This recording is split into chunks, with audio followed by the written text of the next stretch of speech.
읽은 말씀 이 본문을 가지고 한 3차례 정도 설교할 것 같습니다. 그래서 짧은 본문이지만 함축한 의미도 있고 전달할 내용도 많고, 그래서 하나하나 곱씹으면서 은혜를 나누려고 합니다. 오후 시간이 무슨 시간입니까? 졸은 시간이에요. 그래서 이 시간에 무리하게 나 혼자 막 이렇게 하면 저 혼자 하더라고. 다 맞다고 그러니까 그냥 눈이 그냥 감기는 정도가 아니라 그냥 아주 코 고는 소리가 날까봐 제가 겁나서 그래서 그렇게 못하겠고, 그래서 3번에 나눠서 오늘 본문의 내용을 이제 한번 생각해 보려고 합니다. 3년간 제자들과 예수님과의 만남, 그리고 예수님의 십자가의 죽음, 제자들에게 굉장히 잊혀지지 않는 장면들이 많았을 텐데 안타깝게도 배반을 합니다. 주님을 떠났고요. 그리고 부활하신 주님을 만나는 그런 만남의 기쁨도 그들에게 오게 됐는데, 지난 3년간 주님은 사실 혼신의 힘을 다해서 가르쳤어요. 뭔가 좀 배워야 되고 가르쳐야 될 입장에서 끊임없이 가르치셨습니다. 그런데 결정적인 순간 그들은 배신했고, 베드로는 공개석상에서 저주까지 하고 계집아이 앞에서 맹세까지 하는 부끄러움을 보냈고요. 이런 배신이 주님께 안겨준 것은 말 그대로 고독한 죽음을 경험하지 않았나. 왜요?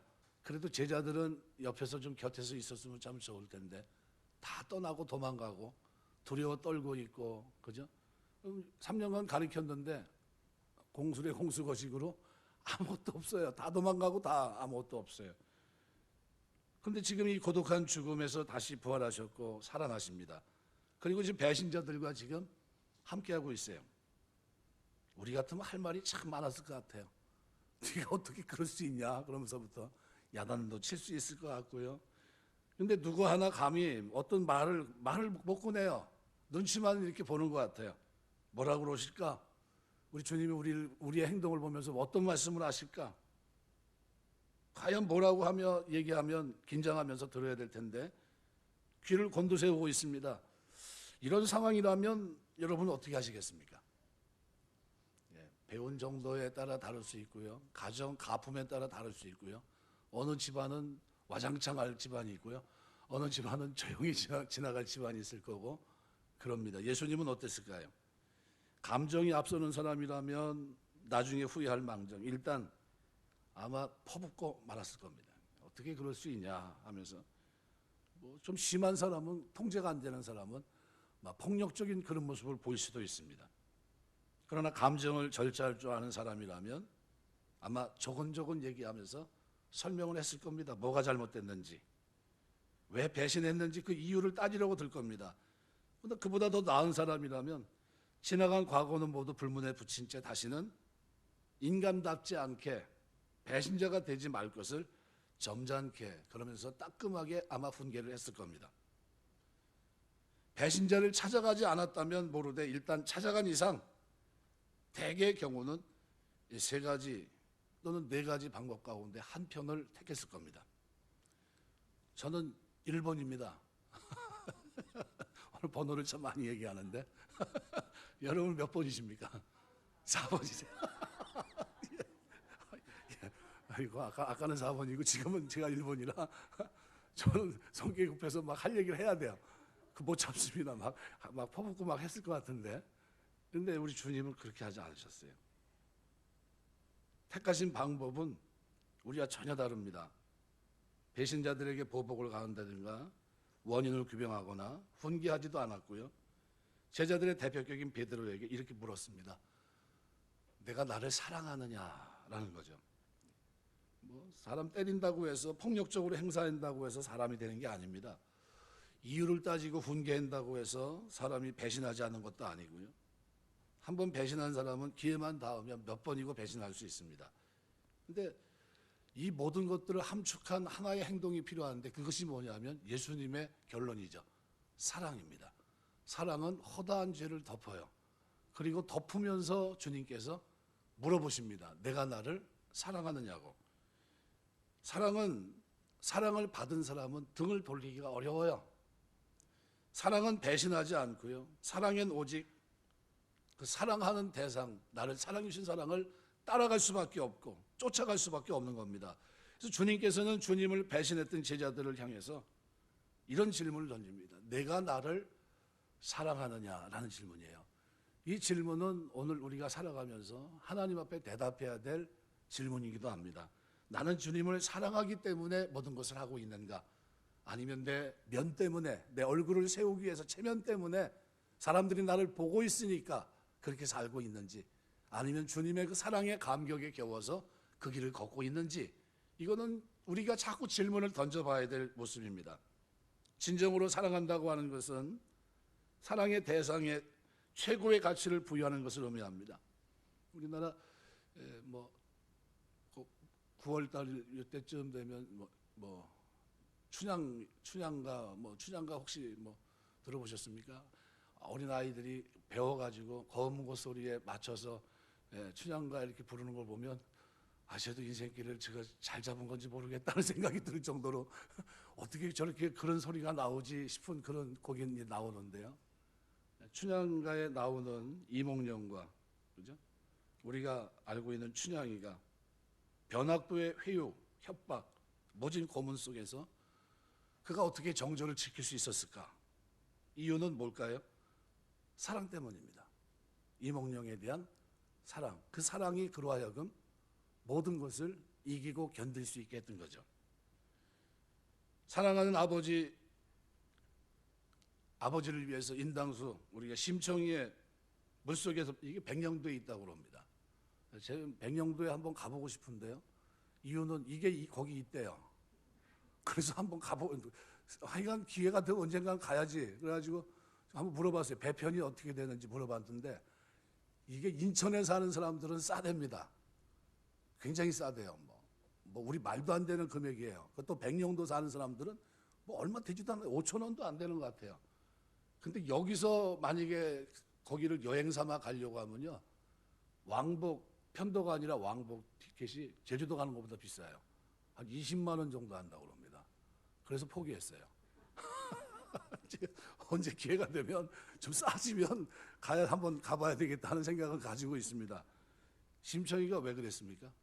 아버지에 대한 사랑이에요. 그 사랑 때문에 자기의 청춘을 던졌던 겁니다. 아버지가 눈 뜨는 거 그것만 할 수 있다면 기꺼이 던질 수 있었다는 거죠.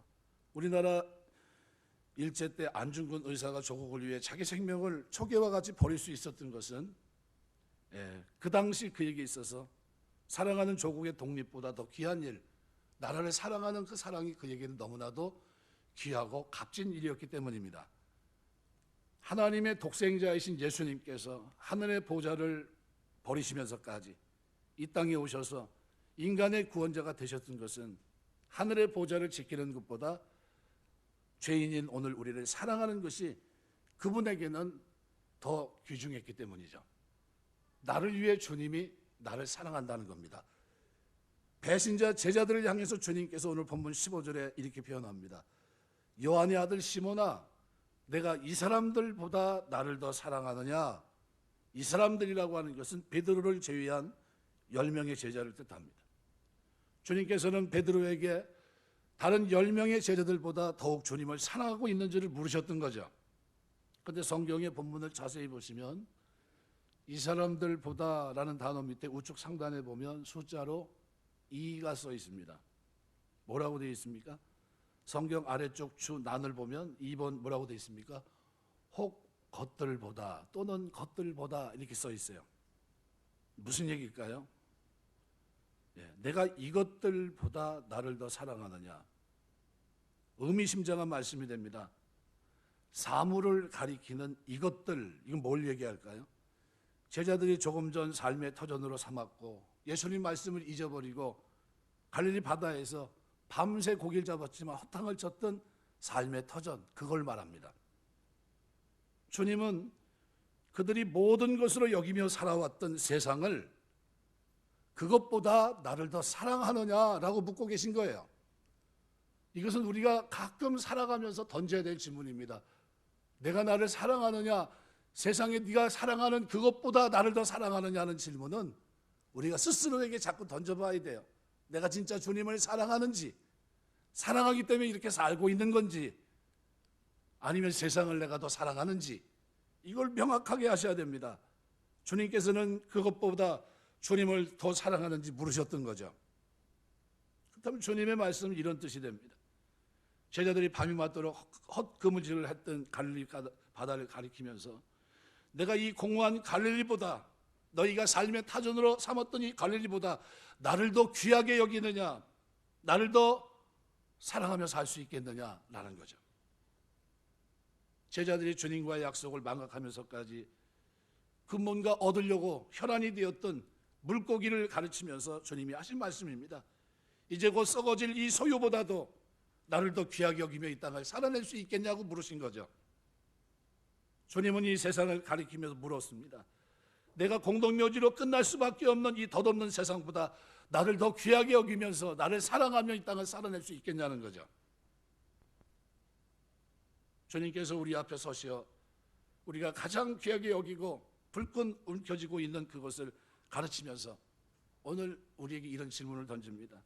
내가 이것들보다 나를 더 귀하게 여기느냐? 오늘 오전 예배 설교를 들으신 분들은 알겠지만 후하게 하시고 누리게 하신 하나님, 그죠? 다 부자예요. 하나님 우리를 재물 얻는 등을 주셔서 많은 것들을 얻게 하셨어요. 그러나 그것이 아니라 그것이 가지고 부로서 더 부유한 자리로 가기로 원하세요. 누리는 자리, 쌓는 자리, 보물을 하늘에 쌓는 그 자리로 하나님 우리가 가기로 원하시거든요.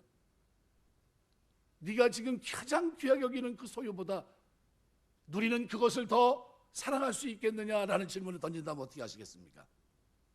거기에 아멘할 수 있어야 돼요. 우리 교회는 4번입니다. 4번이에요. 그리고 나가면서 누가 물으면 이게 뭔 얘기야? 이럴 건지 모르지만 우리는 4번입니다. 그렇게 살아내야 돼요. 왜? 하나님 그걸 원하시니까요. 주님께서 우리 앞에 서셔서 내가 가장 귀하게 여기고 포기할 수 없는 그것을, 움켜쥐고 있는 그것을 가리키면서 우리에게 똑같이 이런 질문을 하십니다. 주님께 드린 것이 아무것도 없고 늘 배반하며 상처만 줬던 오늘 우리에게 찾아오셔서 부활하신 주님이 영광의 주가 그분이 우리를 만나주시면서 이렇게 얘기합니다. 내가 이것들보다 나를 더 사랑할 수 있겠느냐? 이렇게 질문하십니다. 이 질문에 응답하는 것에서부터 우리의 신앙은 시작됩니다. 뭐라고 대답할 수 있겠습니까? 주여 그러하이다. 내가 주를 사랑하는 줄 주께서 아시나이다. 이것이 주님이 듣고 싶은 얘기예요. 베드로는 내가 주님을 사랑하였다고 과거형으로 얘기하지 않습니다. 예, 지난날에는 사랑했지만 지금은 좀 생각해 보겠습니다. 그런 얘기가 아니에요. 내가 지금 주를 사랑하고 있다는 현재형으로 말하고 있는 거예요. 살아가면서 아까 우리 권사님이 물을 떠다 줬는데 이렇게 마시려고 보니까 이물질이 하나가 있어요. 그래서 내가 마시지 못하고 우리 전사님 오셨길래 물 좀 갈아달라고 했는데 물을 할 게 아니라 통을 다 비워가지고 청소해야 됩니다. 이 몇 번째 있는 일이거든요. 여전도에서 설교 중에 제가 얘기하는데 남자들한테 올려달라고 그래가지고요. 통을 완전히 뒤집어가지고 물 싹 빼고 청소 한번 하셔야 됩니다. 네, 부탁드립니다. 귀하게 물을 떠왔는데 마시려고 보니까 그 안에 무슨 그 어렸을 때 올챙이 잡으러 가시면 뭐 잡으러 가면 그 기억 나십니까? 저는 그 기억이 있는데 이렇게 뭐 알 같은 게 있는 거예요. 그래서 이게 움직이는 거 아니야? 내가 속으로 이거 안 되겠다 그래가지고 말 나온 김에 생각났을 때 우리 권사님 오해하시면 안 돼요.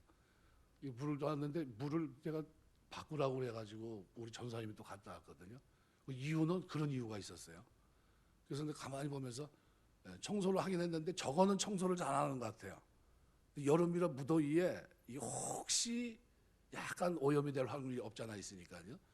한번 뒤집어서 청소를 부탁드립니다. 그래야 물을 마실 때 마음 놓고 마시죠. 뭐 얘기다 여기까지 왔죠? 제가 요즘 얘기하다 보면 방향에서 자꾸 빗나가요. 생각날 때 해야 되니까. 현재형입니다. 현재형으로 얘기했어요. 그러니까 조금 전까지만 베드로는 주님보다 허망한 갈릴리 바다를 귀하게 여겼던 겁니다. 썩어질 세상에 더 큰 가치를 두고 있었던 거죠. 주님을 망각한 채 하나님 말씀을 잊어버린 채 만나야 되는 그 부활하신 주님을 만나야 되는 근데 그런데도 불구하고 어떻게 해요? 밤이 맞도록 헛그물질만 했던 겁니다. 근데 지금 베드로는 내가 이제는 주님을 사랑하고 있다고 고백합니다. 이제는 이 세상의 어떤 것보다도 주님을 더 귀하게 여기고 있다는 고백을 드리고 있었던 거죠. 어떻게 베드로가 이렇게 변화될 수 있었을까? 부활하신 주님 앞에 다시 섰을 때 주님 없는 세상, 이것을 목적으로 삼는 삶이 얼마나 어리석은 삶이었는지를 그가 알았던 거예요. 나 혼자 스스로 해보려고 했던 이 갈릴리 바다는 아무것도 얻지 못했지만 말씀을 쫓아가는 그곳에는 말로 표현할 수 없는 엄청난 고기를 잡았던 겁니다. 베드로는 주님을 향해서 내가 지금은 주님을 사랑합니다. 내가 이제는 주님을 가장 귀하게 여깁니다. 라는 고백을 비로소 드릴 수 있게 됐던 겁니다. 그 고백이 얼마나 진실한 고백이었는지는 베드로의 이후의 삶을 통해서 증명이 됩니다. 내가 주를 사랑하는 줄 주께서 아시나이다. 이렇게 단언했던 베드로는 자신의 인생 속에서 주님의 말씀을 귀히 여기면서 그리고 주님이 아신다고 한 그대로 주님 앞에 자신의 삶을 그대로 여실히 드러내며 살아갑니다. 한 인간이 진정으로 주님을 사랑하는지, 이 세상에서 주님을 가장 귀하게 여기고 있는지 여부는 이 세상 사람들은 아무도 모를지라도 당사자인 주님만은 정확하게 알고 계십니다. 왜요? 마음을 감찰하시기 때문이에요. 우리 마음속에 켜켜이 쌓여있는 생각까지도 감찰하십니다. 사랑하기 때문에 그렇게 하고 있는지, 사랑하기 때문에 인내하는 것인지, 사랑하기 때문에 고난을 견디고 있는 것인지, 사랑하기 때문에 이 고난의 길을 걷고 있는 것인지 주님은 아세요. 내가 아는 것을 내 중심을 꿰뚫어 보시는 주님께서 모르시겠습니까?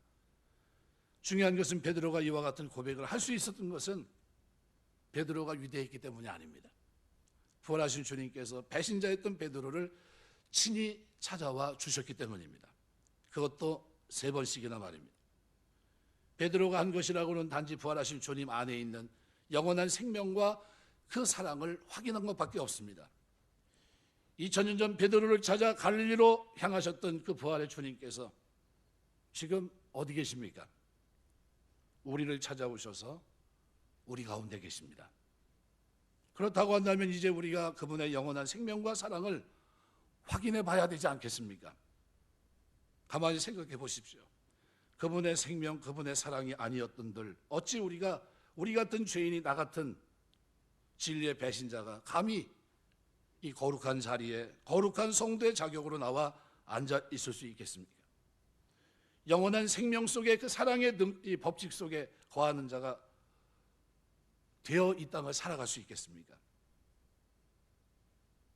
그 순간부터 우리는, 주님을 만나는 그 순간부터 생명과 사랑의 영원한 가치를 알게 되고요, 그 가치를 알면서 세상을 더 귀하게 여겼던 우리의 어리석은 삶이 비로소 정리가 되는 겁니다. 어떤 일이 있어도 주님을 가장 귀하게 여기겠습니다 라는 거죠. 영원한 생명과 사랑을 가장 귀하게 여기는 삶보다 더 귀한 삶은 있을 수가 없습니다. 그래서 오늘 본문의 이 고백은 우리가 하나님 앞에 기도하면서 드려야 될 고백입니다. 주님, 내가 주님 사랑하는 줄 주님 아시지 않습니까? 라는 거예요. 기도할 때마다 주님, 내가 사랑하기 때문에 제가 지금 이 길을 걷고, 이 어려운 길, 그죠? 이 길을 걷고 있는 거 아닙니까? 라는 거예요. 주님, 내가 주님을 사랑하기 때문에 말씀을 지키는 자가 되었고 경건하고 거룩한 자로 하늘의 소망을 바라보고 살고 있지 않습니까? 라는 거예요. 근데 여기에서 우리가 결코 간과해서는 안 될 중요한 사실이 있습니다. 주님께서 베드로에게 내가 나를 사랑하느냐고 3번이나 물으셨다는 사실입니다. 그것은 베드로를 진정으로 사랑하고 사랑하셨던 예수님의 모습을 우리가 볼 수 있는 겁니다. 베드로를 하여금 3번이나 반복해서 주님에 대한 사랑을 고백할 기회를 주시면서 베드로의 가슴에 새겨져 있던 잘못된 삶, 이 상처를 주님께서 치료해 주신 겁니다. 자신의 허물을 속죄할 수 있는 기회를 부활하신 주님께서 친히 찾아오셔서 베풀어 주실 때 베드로의 감격은 어떠했을까요? 주님께서 이날 아침 그 귀한 기회를 베드로에게 허락하지 않았다고 한다면 베드로의 심령에 새겨졌던 상처는 치유되지 못했을 것이고, 그는 자기 자신으로부터 비롯된 영적 억압에서 결코 자유로울 수 없었을 겁니다. 전에 제가 30년 더 됐는데 대학원 다닐 때 그때 전도학을 가르쳤던 교수 목사님이 계신데 그분이 했던 말을 지금도 잊지 못해요. 웃으면서 이렇게 얘기하더라고요. 아마 모르긴 몰라도 닭고기 못 먹었을 거라고.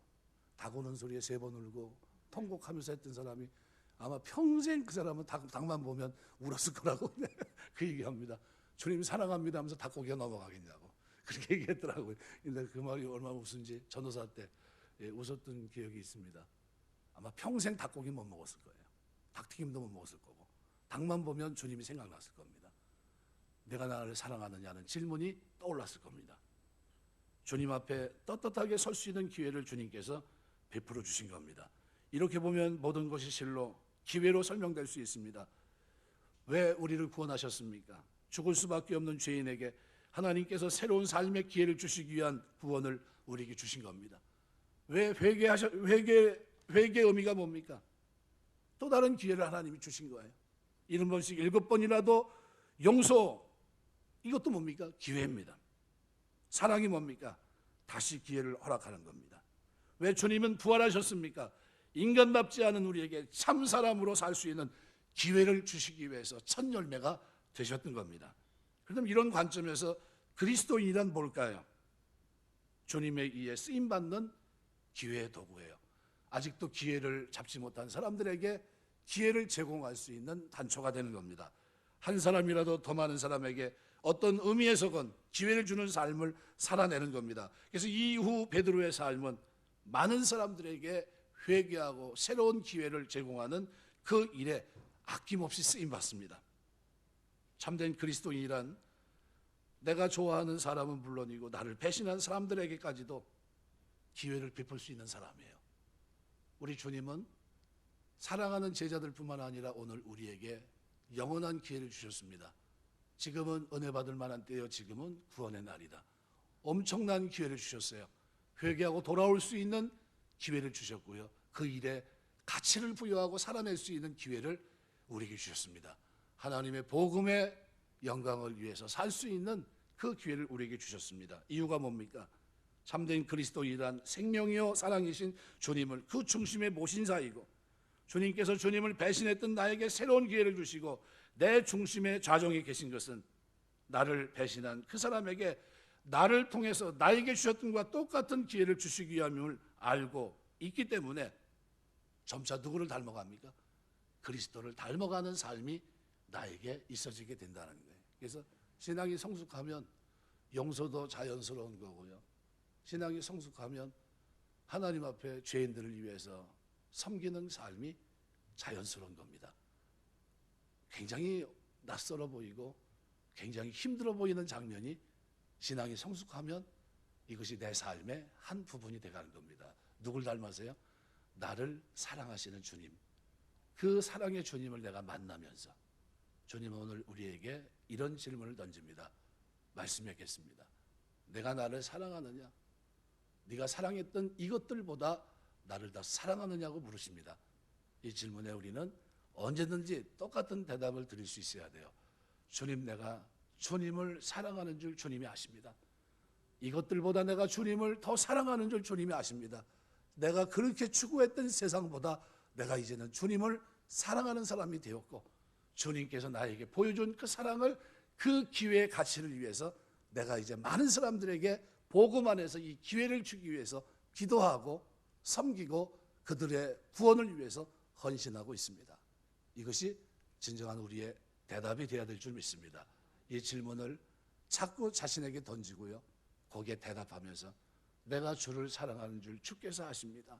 내가 현재형의 삶의 모습으로 주님의 사랑에 부응하겠습니다. 이런 자세가 저와 여러분의 믿음 생활 속에, 기도 생활 속에, 성도를 섬기는 삶 속에 늘 충만하게 되시길 주의 이름으로 축원합니다. 기도하겠습니다.